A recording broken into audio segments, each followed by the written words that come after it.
आपको मैदान में निकलना होगा।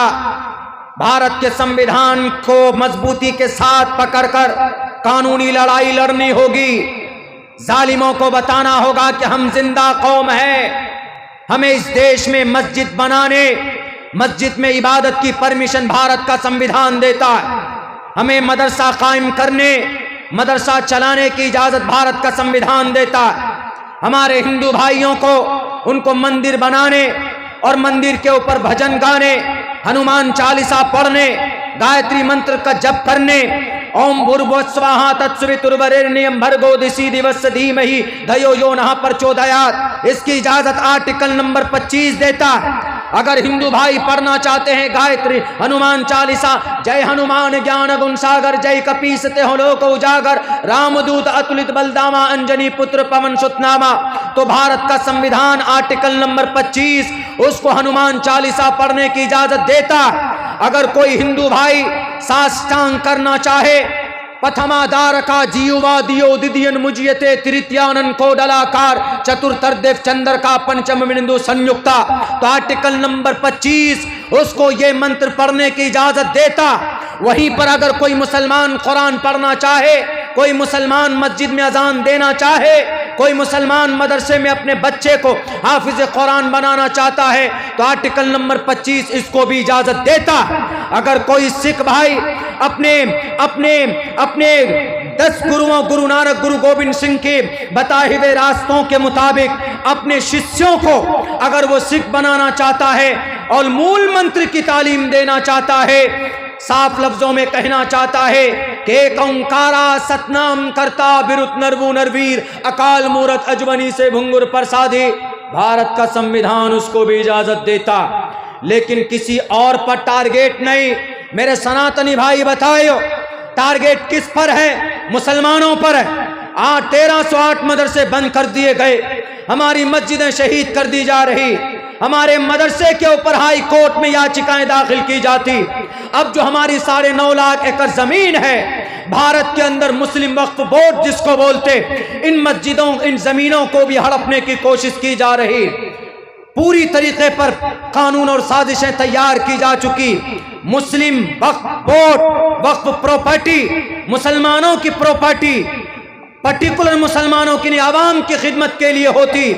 लेकिन इन प्रॉपर्टियों के ऊपर किसी की नापाक निगाह है। लेकिन इसको बचाने के लिए हमारी मिल्ली तंजीम के रहनुमा, हमारे दानिश्वर, हमारे कायदीन आगे नहीं बढ़ रहे।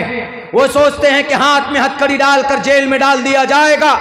याद रखो, अगर आप आज खामोश रहे, अगर आप सड़कों पर निकलकर अपनी जमीन को बचाने की कोशिश नहीं की, कल चलकर आपकी मस्जिदों में ताले होंगे और आपको नमाज पढ़ने की परमिशन नहीं दी जाएगी, इजाजत नहीं दी जाएगी।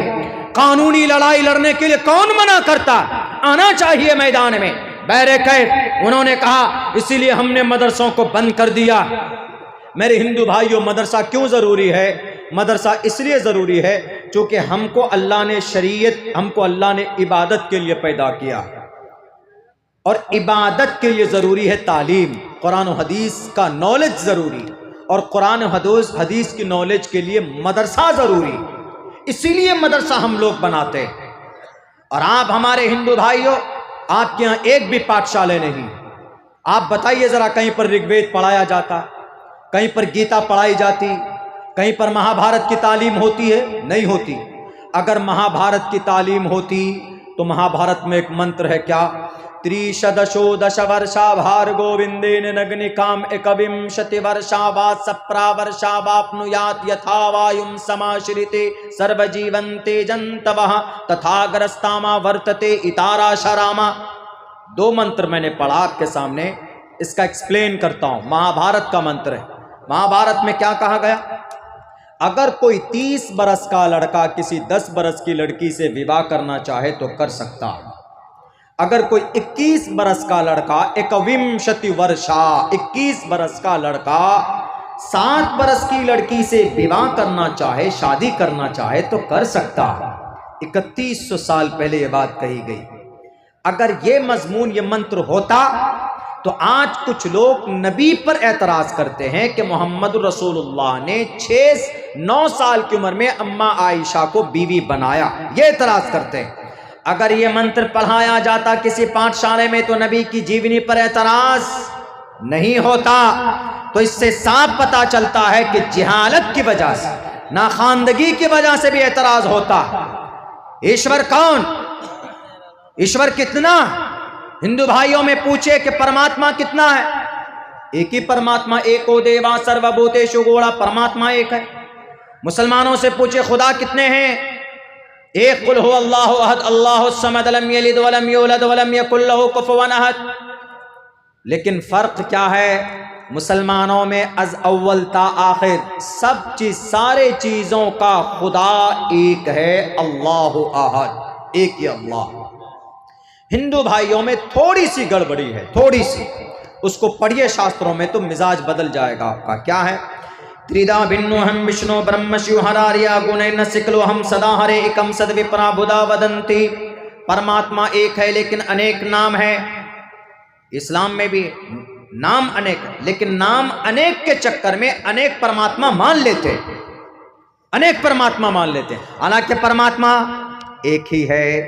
एकम सद विप्रा बुधा वदंती, परमात्मा एक। मैं नहीं कह रहा, अब्दुल्ला सालिम नहीं कह रहा, ऋग्वेद का मंत्र कह रहा। इंद्र भी उसी का नाम, मित्रा भी उसी का नाम, वरुण भी उसी का नाम है। एकम सद विप्रा, विद्वानों ने उसी एक परमात्मा को अनेक नामों से पुकारा है।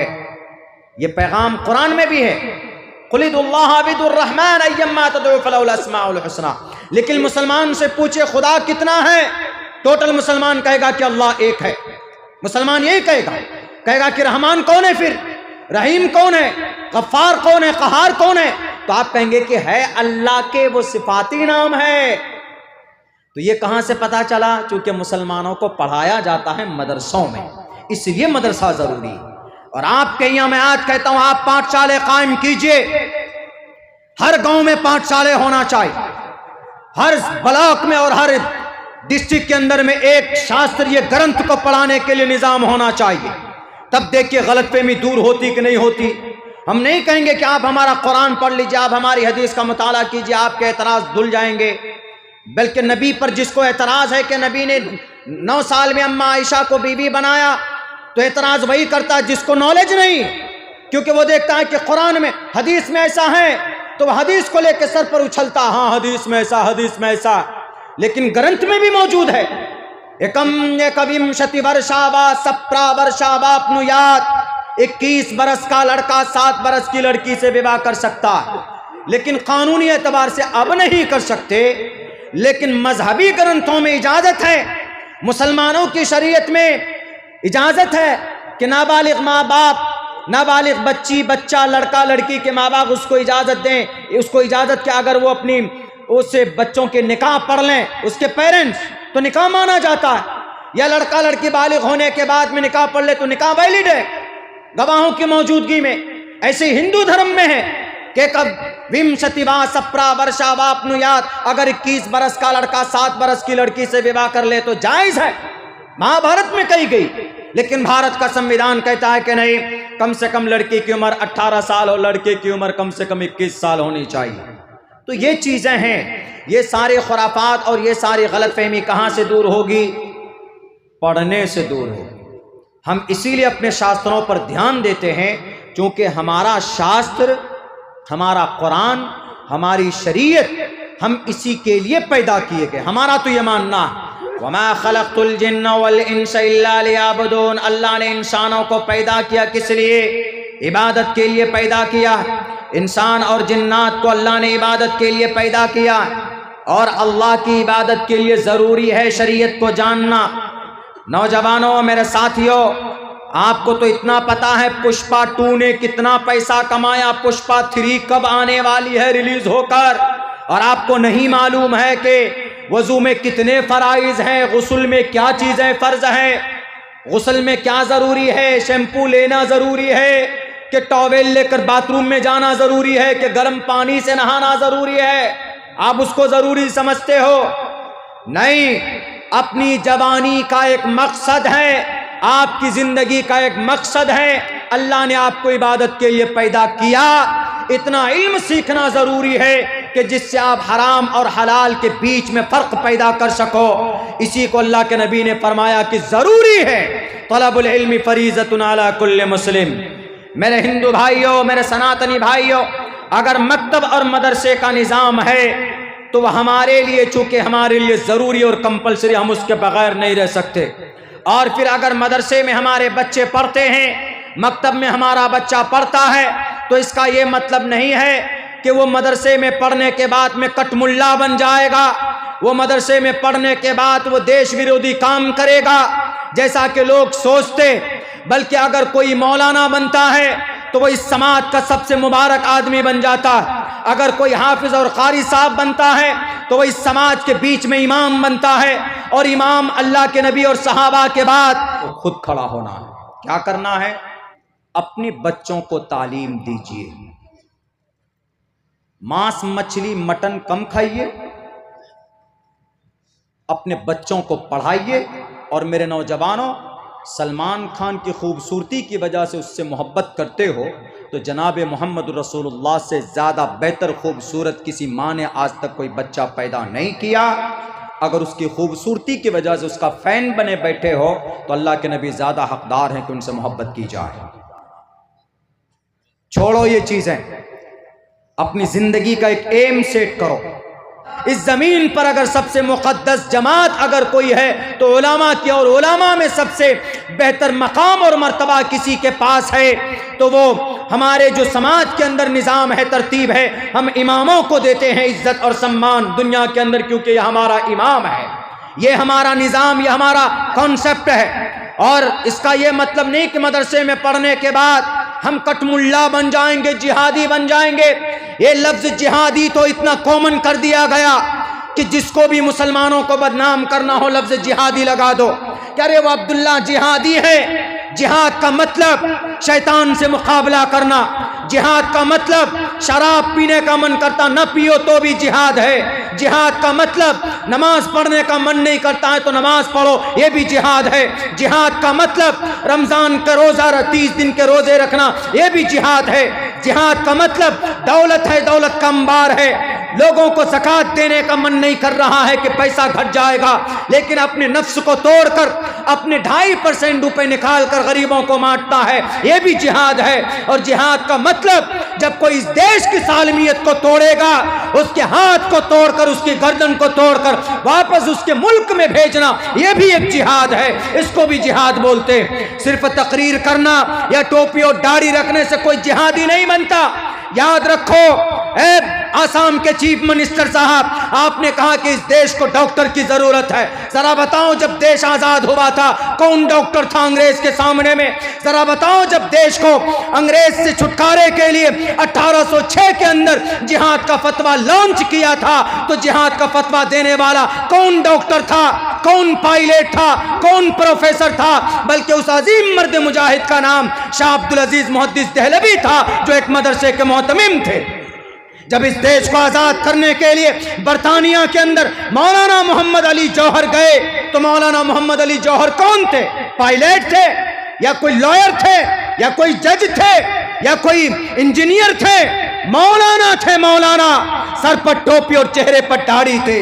बरतानिया के ऑफिस में गए, अंग्रेज के ऑफिस में, और अंग्रेज से कहा कि अंग्रेज, जब तक तू हमारे भारत को नहीं छोड़ेगा, ये मोहम्मद अली जौहर भारत की मट्टी में इसकी मट्टी नहीं, इसकी बॉडी वहां पर नहीं जा सकती। मोहम्मद अली जौहर ने कहा, मौलाना मोहम्मद अली जौहर साहब ने कहा, निकले। अंग्रेज ने कहा कि जाओ, कोशिशें कर लो, तुम्हारे देश को आजादी में बहुत टाइम लगेंगे और तुम जैसे मौलाना देश को आजाद कराओगे। ये बोलकर मौलाना मोहम्मद अली जौहर ने कहा, ए अंग्रेज, अगर तू भारत को आजाद नहीं करेगा तो भारत को आजाद कराने के लिए मैं अपनी जान की कुर्बानी पेश कर दूंगा, लेकिन जब तक मेरा मुल्क आजाद नहीं होगा, ये मोहम्मद अली जौहर के कदम भारत की धरती पर नहीं पड़ेंगे। कौन थे मौलाना मोहम्मद अली? आलिम दीन थे, मदरसे के पढ़े लिखे थे। सीएम साहब जरा तारीख उठाकर पढ़ लो, देख लो। दुश्मन का मतलब भारत के अंदर में ना हिंदू मुसलमान का दुश्मन है, ना मुसलमान हिंदू का दुश्मन है, न क्रिश्चियन का, न सिख का, न जैन का, न बौद्ध का। दुश्मन कौन है? दुश्मन आपका भाई भी हो सकता, सगा भाई आपस में दुश्मन हो सकता।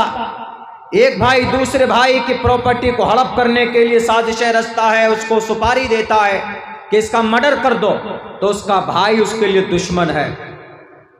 वरना इस देश में अलग अलग धर्म पर विश्वास करने वाले आपस में दुश्मन नहीं है। ऋग्वेद कहता है तुवम तूर्य तरुषतः सत्यम विभाजनी, दुश्मन का, राक्षस का वध करो। और राक्षस कौन?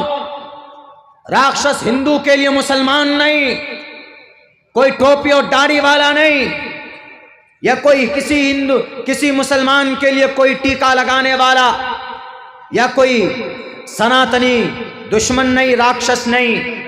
तुवम तूर्य तरुषतः सत्यम विभाजनी रुद्रवो गिरीवाश्रयित पिशाच अव ब्रह्मा दुविशो जही।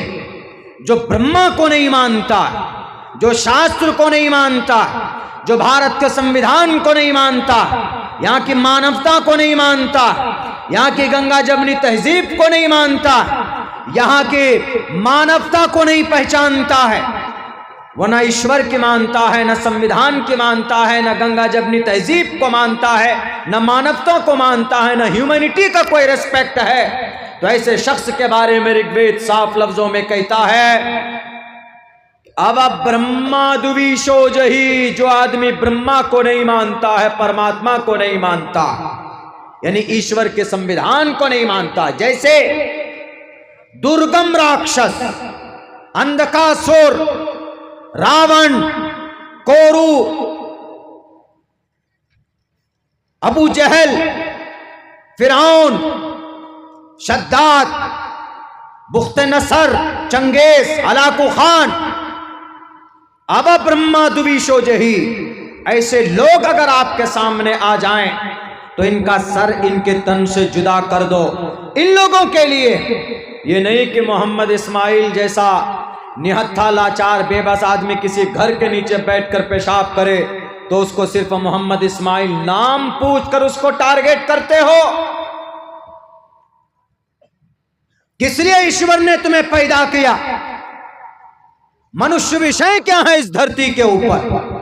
परमात्मा की भक्ति करना, मानवता का सेवा करना, एक दूसरे की खिदमत और मदद करना, यही मनुष्य विषय है।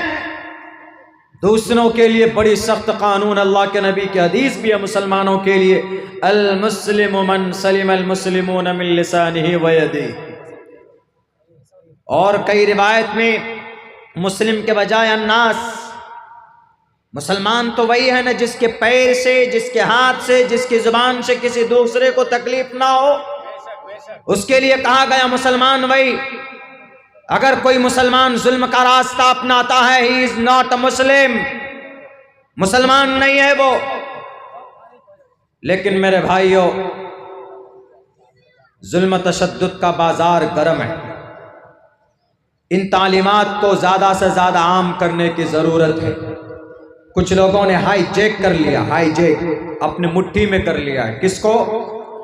यहां भारत की सिचुएशन को, हमारे मुल्क हिंदुस्तान की सिचुएशन को, यहां के हालात को हाईजैक कर लिया।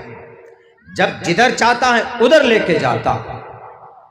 मैं इसीलिए इस प्रोग्राम के इस स्टेज से ये पैगाम देने की कोशिश करता हूं, दोनों को, मेरे मुस्लिम भाइयों को भी, मेरे सनातन धर्मी भाइयों को भी, कि आप लोग पढ़िए अपने शास्त्रों को। किसी उद्योगपति या किसी तशद्दुद परस्त लोगों की पैरवी की जरूरत नहीं है। अगर आपको जानना है कि इस्लाम क्या है, कुरान और हदीस को पढ़ना होगा। अगर पता करना है कि सनातन कौन है, सनातनी कौन है, उसे वेदों को पढ़ना होगा। तभी पता चलेगा कि सनातन क्या है, इस्लाम क्या है। अब्दुल्ला सालिम को देखकर फैसला नहीं किया जा सकता कि अब्दुल्ला सालिम जो करता है वही शायद इस्लाम में हो। किसी भी मुसलमान के आमाल और अफ़ाल को देखकर इस्लाम के ऊपर जजमेंट नहीं किया जा सकता। किसी सनातन धर्मी भाई के अफ़ाल को, उनके काम को देखकर ईश्वाणी वेदों के विचार के ऊपर फैसले नहीं किए जाते। इसीलिए जो गलत फहमी बढ़ रही है वो सिर्फ इलिटरेसी और जहालत की वजह से। क्या कहा गया इसमें? तुवम तूर्य तरुष्यतः सत्यम विभाजनी। कुरान में कहा गया था फकुलू मिम्मा गनिमतुम, गनीमत का माल यानी मैदान कारजार में जो हारा है उसके हारे हुए माल के ऊपर तुम कब्जा कर सकते हो, खा सकते हो। ऐसे ही ऋग्वेद में यह बात कही गई तुवम तूर्य तरुष्यतः सत्यम विभाजनी। जैसे श्री रामचंद्र जी अपने सेना को लेकर पहुंचे रावण के लंके में, तो वहां पर रावण के लंके का सत्यानाश किया, उसको हराया।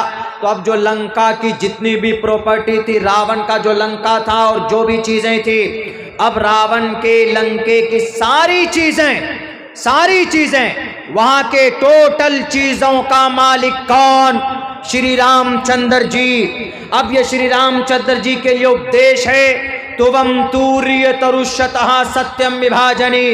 कह रामचंद्र जी, मर्यादा पुरुषोत्तम श्री रामचंद्र जी, ये जो रावण के लंके की जो प्रॉपर्टी है, ये जो रावण का लंका है, ये जो सोने का सिंहासन है, यहाँ के जो दौलत के अंबार हैं, इनको आप सबको बांट दीजिए, आपस में सबको बांट दीजिए ईमानदारी के साथ। यही पैगाम खुदा का कुरान कहता है फकुलू मिम्मा गनिमतुम, मैदान कारजार में हासिल की हुई सारी दौलतों को आपस में बांट कर खा सकते हो। वरना कुरान किसी पर जुल्म की परमिशन नहीं देता, किसी पर अत्याचार का ऑर्डर नहीं देता। इसी कुरान को जो याद कर लेता है उनके सर पर फजीलत की दस्तार बांधी जाती है और उन्हीं के लिए जलसा सजाया जाता है। और जहां ये बच्चे कुरान पढ़ते हैं उसी को मदरसा कहा जाता है, उसी को मदरसा कहा जाता है। लेकिन आज मदरसों का क्या कॉन्सेप्ट बता दिया गया? मदरसे का कॉन्सेप्ट,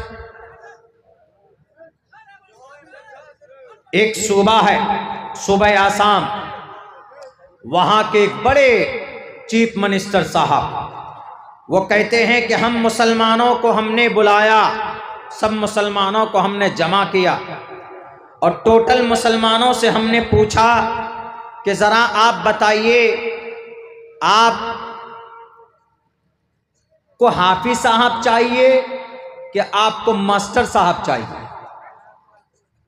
तो सब ने कहा कि हमको मास्टर चाहिए, सब मुसलमानों ने। हमने फिर पूछा कि जरा बताइए, आपको कोई वकील लॉयर चाहिए कि आपको कोई आलिम साहब चाहिए? तो सबने कहा कि हमको वकील चाहिए। मुसलमानों से पूछ रहा, झूठा आदमी, कितना बड़ा झूठा।